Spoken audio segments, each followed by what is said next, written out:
Oke, Mas dan Mbak, Assalamualaikum warahmatullahi wabarakatuh. Kita melanjutkan tahap yang kedua dan ketiga. Tahap yang kedua ini menghitung manual dengan bantuan aplikasi pengolah angka. Seperti yang dahulu ya, di sini di samping kiri ada training table sama testing table. Kemudian untuk membuat tabel bantu sebelah kanan. Nah, di sini dihitung yang pertama adalah jumlah data, yaitu ada 16. Kemudian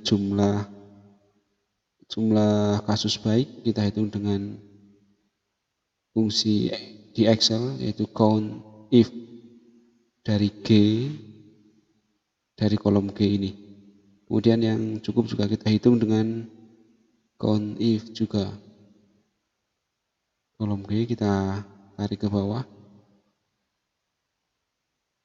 Oke, di sini ada jumlah data ada 16, jumlah baik ada 8, jumlah cukup ada 8. Kita hitung kita cari probabilitas awalnya, yaitu dengan rumus jumlah baik dibagi jumlah kasus.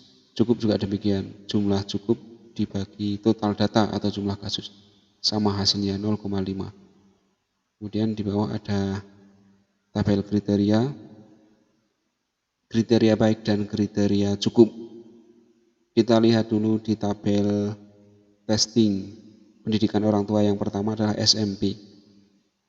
Kemudian setelah melihat SMP, kita kembali ke training tabel. SMP, kita cari pendidikan orang tua yang SMP,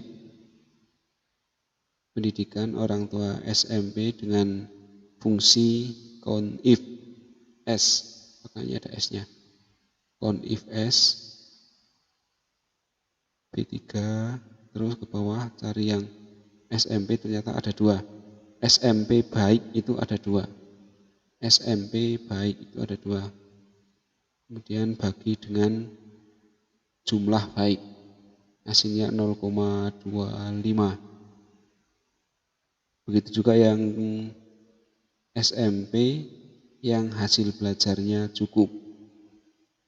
SMP hasil belajarnya cukup, sama ya, menggunakan fungsi count if. Dilihat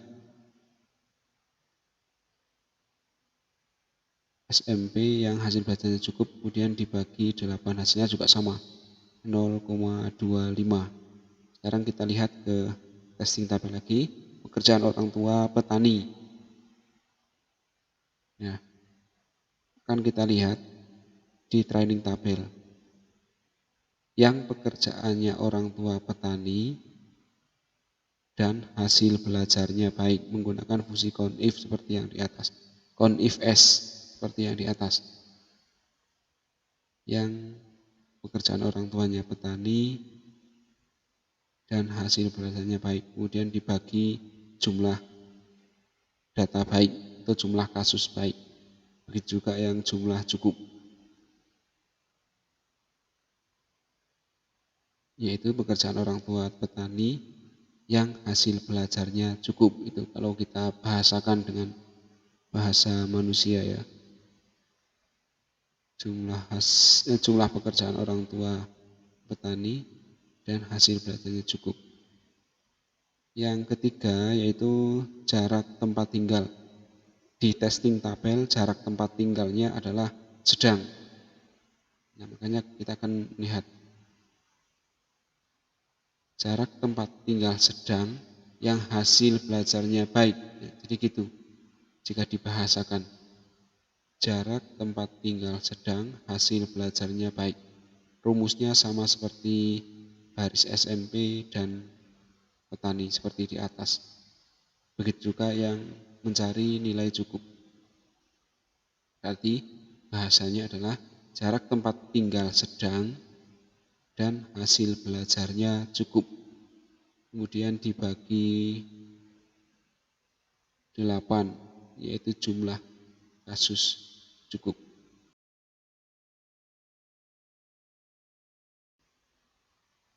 Oke, kemudian juga yang tidak ekstrakurikuler tidak. artinya tidak mengikuti yang hasil belajarnya baik. Terus seperti itu, menggunakan persamaan bias yang kemarin itu.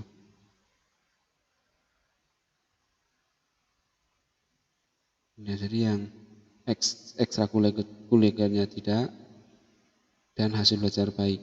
Sebelahnya juga sama, ekstrakurikulernya tidak, yang hasil belajarnya cukup. Dihitung menggunakan rumus count if else kalau di Excel.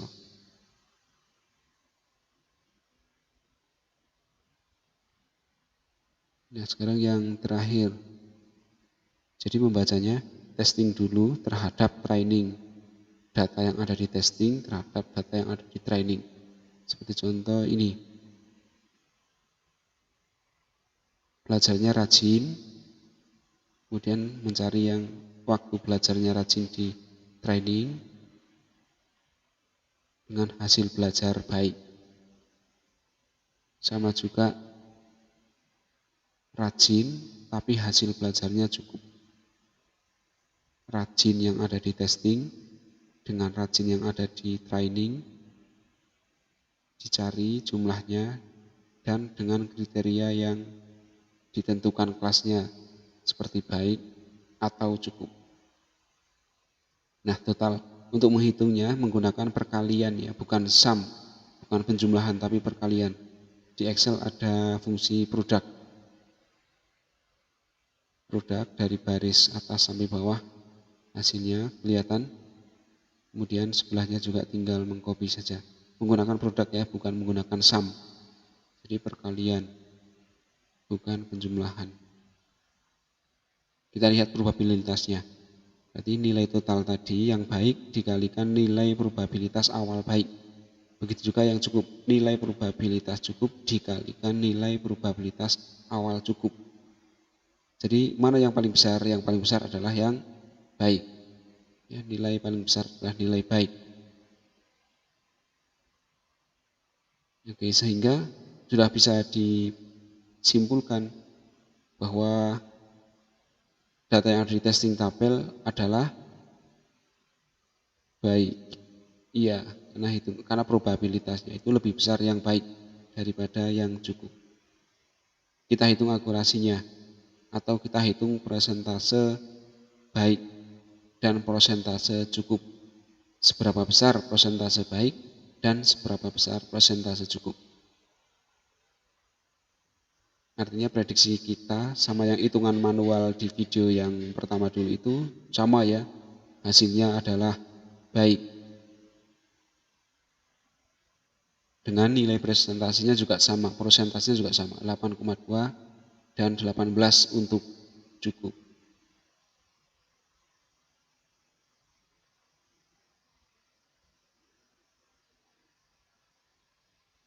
Ya, sehingga hitungan manual dengan hitungan manual menggunakan alat bantu mengolah angka seperti ini hasilnya sama. Kedua langkah ini menunjukkan bahwa data yang ada di testing tabel menunjukkan prediksi yang sama, yaitu baik.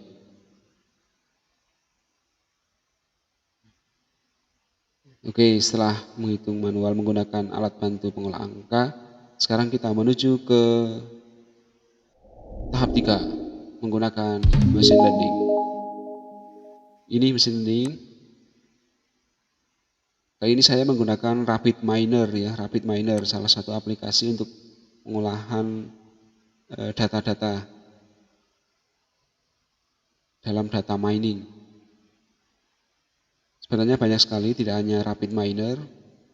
Kalau sekarang mungkin sudah pada mulai masuk ke Python dan R, tapi ini saya mencoba menggunakan RapidMiner dulu. Yang pertama kita impor data tadi, impor data Excel-nya.